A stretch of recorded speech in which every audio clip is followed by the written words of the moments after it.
ఒక పల్లె కావచ్చు, పట్టణం కావచ్చు, నగరం కావచ్చు. పేరుకుపోయే చెత్త అన్నది ఓ ప్రధాన సమస్య. ఎన్నో రకాల సమస్యలకు మూలంగా భావించే ఈ చెత్తను తొలగించి జనానికి రిలీఫ్ ఇచ్చేందుకు స్థానిక సంస్థలు పెద్ద కసరత్తే చేస్తుంటాయి. ఈ క్రమంలో తన కన్న కూతురు ఇచ్చిన ఓ ఐడియాతో ఛత్తీస్గఢ్ రాష్ట్రంలోని ఓ మున్సిపల్ అధికారి వేసిన ఐడియా పిచ్చ సక్సెస్ అయింది.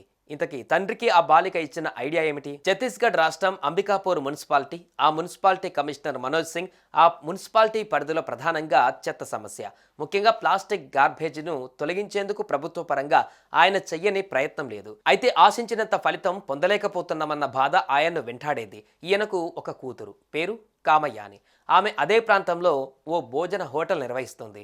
ఈ క్రమంలో చెత్త సమస్య గురించి తండ్రి అనుభవిస్తున్న చిన్నపాటి ఆవేదన ఆమె దృష్టికి వచ్చింది. ఆ సమస్యను తీర్చేందుకు తన వంతు సాయం చేసేందుకు ముందుకు వచ్చింది. ఎవరైనా సరే, అది ఇంట్లోది కావచ్చు, లేదంటే రోడ్డు మీద కనిపించింది కావచ్చు, 1 కేజీ ప్లాస్టిక్ చెత్తను తీసుకుని తన హోటల్కు వస్తే వారికి భోజనం ఫ్రీగా ఇచ్చేలా ఓ ప్లాన్ను తండ్రికి వివరించింది. అందుకు ఆ అధికారి సంతోషంగా అంగీకరించారు.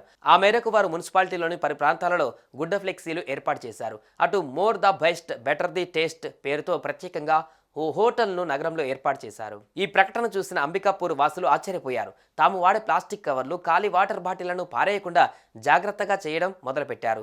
1 కేజీ బరువుండే ప్లాస్టిక్ గార్బేజ్ సమకూరిన వెంటనే ఆ కేఫ్కు తీసుకువచ్చి ఇచ్చి భోజనం పట్టుకుపోవడం మొదలుపెట్టారు. ఇలా కొద్ది కొద్దిగా మొదలైన ఈ ప్లాస్టిక్ గార్బేజ్ సేకరణ మెల్లగా ఊపందుకుంది.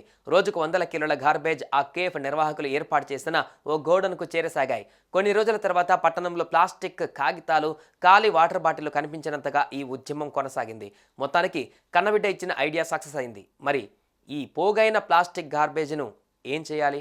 ఇందుకు ఆ తండ్రి కూతుళ్ళు ఒక ఆలోచన చేశారు. ఆ ప్లాస్టిక్ను రీసైక్లింగ్ చేసి ఒక రకమైన మెటీరియల్ తయారు చేయడం ద్వారా దాన్ని రోడ్ల నిర్మాణంలో వాడే ముడిసరుకుగా సిద్ధం చేసి రోడ్డు కాంట్రాక్టర్లకు అందించారు. ఇలా ఫ్రీ భోజనాల కోసం వారు పెట్టిన ఖర్చు చక్కగా తిరిగి రావడం మొదలైంది. కొన్నాళ్లకు అది కామయాన్ని ప్రధాన వ్యాపారంగా మారింది. ప్రతి సమస్యకు ఓ పరిష్కారం ఉండి తీరుతుంది. ఆ సమస్య పరిష్కారం ఏమిటన్నది వెతకడం, దాన్ని చక్కగా అమల్లోకి తేవడం చేయగలిగితే సొసైటీకి ఉపకారం. దాంతోపాటు కాస్తంత ఆదాయం.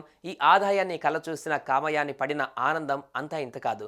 వేరే రూపంలో కోటాను కోట్లు సంపాదించిన ఇంత ఆనందం రానే రాదంటూ ఆమె మీడియాతో అన్న మాటలు సొసైటీకి ఓ చక్కటి సందేశం అంటే కాదనగలమా?